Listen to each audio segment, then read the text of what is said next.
August of 2000, I think, or August of 99. August 99, that's what it was. Yeah. That was our Cadillac. We had the bakery. Yeah. We have one of those old DeVilles. That was my wife's dad's car. It's a 1983 DeVille. When did the St. Helens blow? That would have been 1980.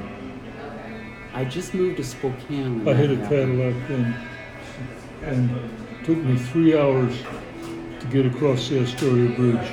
Oh my. Ah, here he is.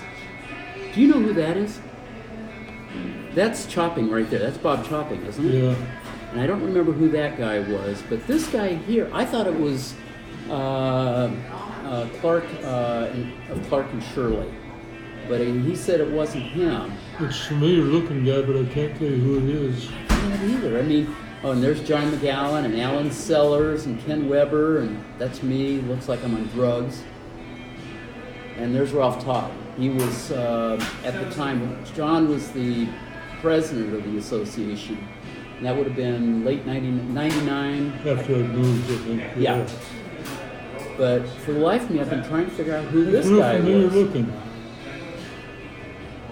Well, anyway, that was about the same time here, and I was hoping that they had the list of the board members on the directory. He didn't do it, huh? No, but I'm going to get Debbie Eddy. You know, Debbie Eddy is now our administrator for Surf Pines. Oh, is she? Bill's wife. Yeah. Yeah. Yeah, she was Maltman's right-hand, Gal Friday when he had his contracting business. Yeah, here was the bakery, my puppies. They helped us a lot.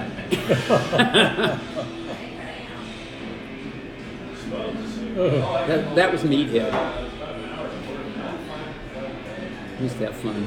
He was not a happy camper. Would you bake everything or just desserts? I didn't know how to bake at all.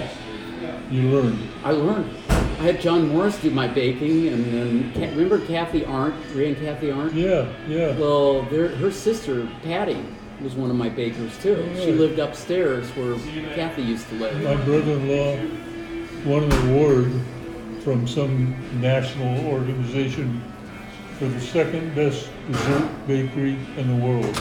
Wow. He made nothing but cheesecakes. What was the name of that outfit? Anyway, he sold it for millions of dollars. Cheesecake Factory? No, it was in Oakland, and it was called, I'll think of it in a minute. But the guys that bought it converted it to, now they're the people that make the chips that go in the Dairy Queen Blizzards. Well, I'll be darned. He got all pissed at them because they owed him money, and he thought they'd go broke. They paid him off in like 3 years. Oh my. It was something desserts, chalet desserts. I've heard of them, yeah. Yeah. Now, after your dad, so your dad, when they developed the Center Park, those smaller lots, was it your dad was selling those, or was that Barney? I think I'm not sure. I think that's when the transition took place, about the time Barney got out and bought him out of everything. Barney developed, made those lots, but then he left and Pop sold those lots. And a lot of good people lived there when I was there. Mm-hmm. So I was still living there when that was going on. Yeah, because most of those houses were built in the 70s, weren't they? Yeah. And some of them are pretty good houses, some of them aren't, but they're all okay. The lady that wrote the book, her house is in there. Mm-hmm. Yeah. Well, I know that, now the way I had heard it is that in the 70s, money got really tight, and that's why they decided to do the smaller lots so they could sell more lots. Interest rates were 18% for God's sakes. Oh, that's right. That's when they had the big 14% interest rates. Yeah. So no matter who owned them, but I think that's the same time Barney left because of Jimmy. But it was tight going, yeah. My dad borrowed a lot of money from Bud Waterhouse to buy Barney out. And that's why Bud owned all that land between the upper road and the lower road on the north end. Ah, okay. And then, Yeah, Waterhouse I'm not familiar with. That name's kind of new to well, me. you'll see it on there. Yeah, I saw that. That's what I Yeah. said. I got to do some research on him now. Well, now in 1982, the county decided to rezone Surf Pines, and so they developed a special zone for Surf Pines called the Coastal Beach Residential Zone. Yeah, you mentioned that.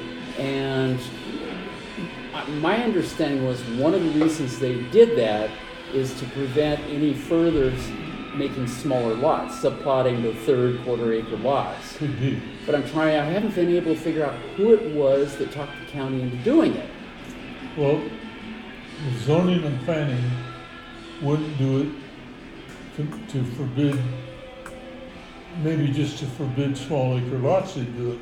But it couldn't have anything to do with sewage disposal, because the sewage disposal people and the zoning people don't speak to each other much. No, and it had nothing to do with, But all it was zoning for height at that same and... time, that's about the time my dad died, wasn't it? I don't know. When did your dad pass I away? don't remember. I was 40-some years old, so it was 40-some years ago. But he died in an argument at the Gerhardt City Council meeting with the people for the Gerhardt Urban Growth Boundary arguing about Tagg's Farm. You know where Tagg's Farm is? Not totally, no. It says whole beef for sale on the sign. Oh, tags, okay, yes, I do know. Yeah. Okay, yes. Mr. Tagg, Sr., wanted to give his kids each 1 acre lots for their houses. And the city didn't want them to, and the zoning people didn't want them to, and my pop was there and had a big argument and had a heart attack and died. But that's about the same time that all this bullshit in Surf Pines was going on with those small lots. A little later, a little past that, but similar, maybe within 2 or 3 years. So the zoning people were all for bigger lots in rural areas. Maybe that had something to do with it, I don't know. Yeah, see, that's the one thing I want to find out is, because my feeling, I am going to get together with Joe Backeson, because Joe is still around, and he said Backeson used to be, wasn't he a county commissioner, I think? Yeah, I think so. Anyway, he lives right there, Joe lived right next door to Alan Sellers, right there on the lake. Okay. And he's still around. I mean, I think he's like 90 now, but he's still driving like a crazy man. And I saw him the other day, and he said he'd let me interview him. Well, maybe he can give you some And good maybe he information can, on but it. that's what I want to find out, because I think that somebody from Surf Pines wanted to prevent the smaller lots, and so they talked the county into making that, because it's only for Surf Pines, and it only deals with height restrictions and lot size. It has nothing to do with sewer, water, or anything like that, but it restricts the building height.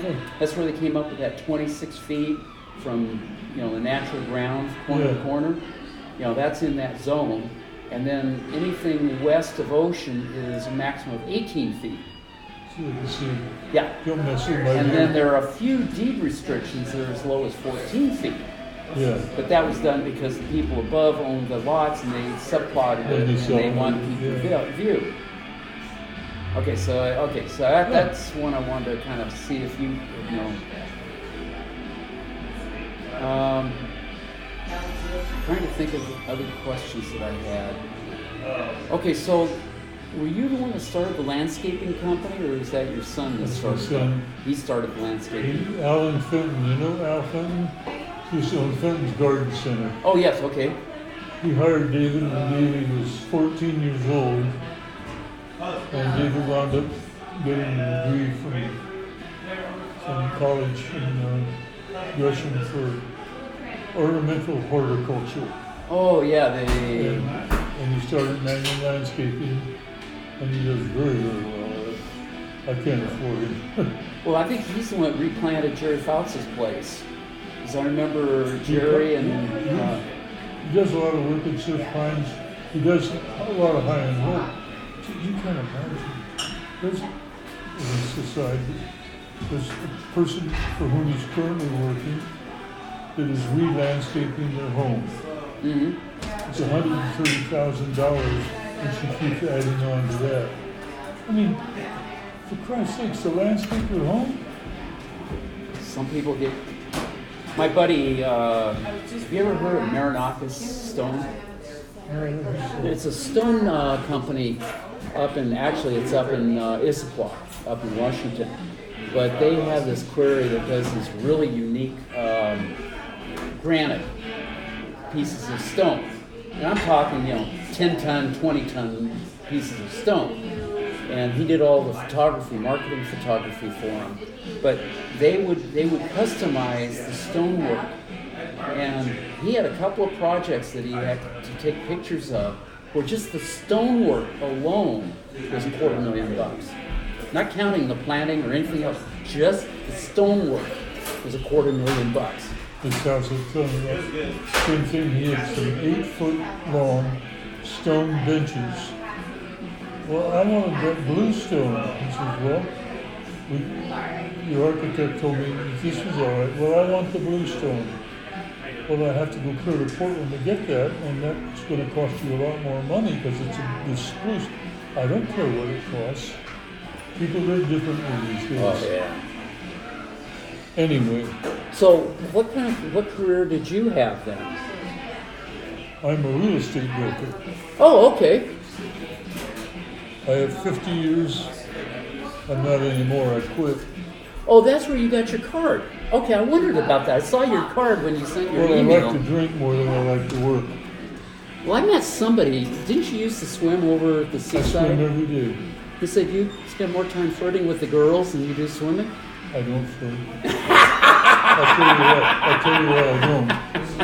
I've had prostate cancer, I've had colon cancer, I've had heart failure, and a heart attack.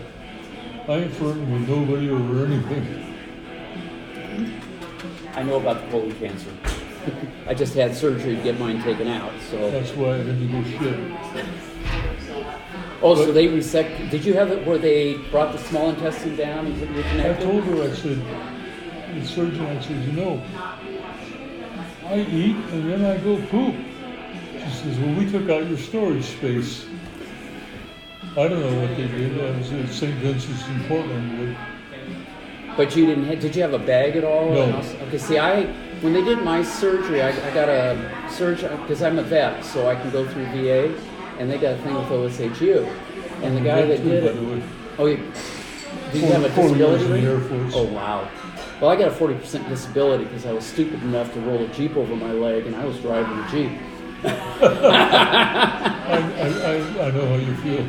But anyway, what he did is my brother died of colon cancer when he was 53, and my grandmother had. So I've had, I told my GI doctor and I should have a relationship because he's been seeing my butt more times than I have. But anyway, the last time they did it, they tried to do it with medication. They found some hidden dysplasia. So they said, you got a choice. Either get your colon taken out and you won't have colon cancer, or keep it in and you're probably going to get it. You got a 1 in 3 chance of getting it and dying of it. And I thought, Go for it. So, but what he had to do is he rebuilt everything, but I had to have the bag for 3 months while everything heals up. And then in June they're going to reconnect me, and then I'll should have won. Well, for me, the colon cancer was a breeze. But when I had the prostate thing, something went sideways. I was in the hospital at Good Sam for 3 months. Ouch. Fucking near died. And they were giving me the last, all that stuff. Anyway, that's another day. We gotta die sometime. What the hell? I don't care. What else do you need to know? I think right now I'm just about up here with knowledge, so right. I got your email, and so if I have any questions. You email me anytime. I sit on that damn email thing. I don't have anything to do all day long. Well, and the thing about it is, if you don't mind my bugging you, I'm sure. No, I'm proud to have you do it. Sitting down with Richie tomorrow, I'm going to get all kinds of good questions. And, all right. Because I get up at 5 in the morning. I'll give you my card. It has all my information too. I got your information. Oh, that's right. I sent it by email. I've got it right here in this. Oh, cool. Okay, I think I've got everything that I can remember at this juncture. I'm sure, like I said, I'll remember some.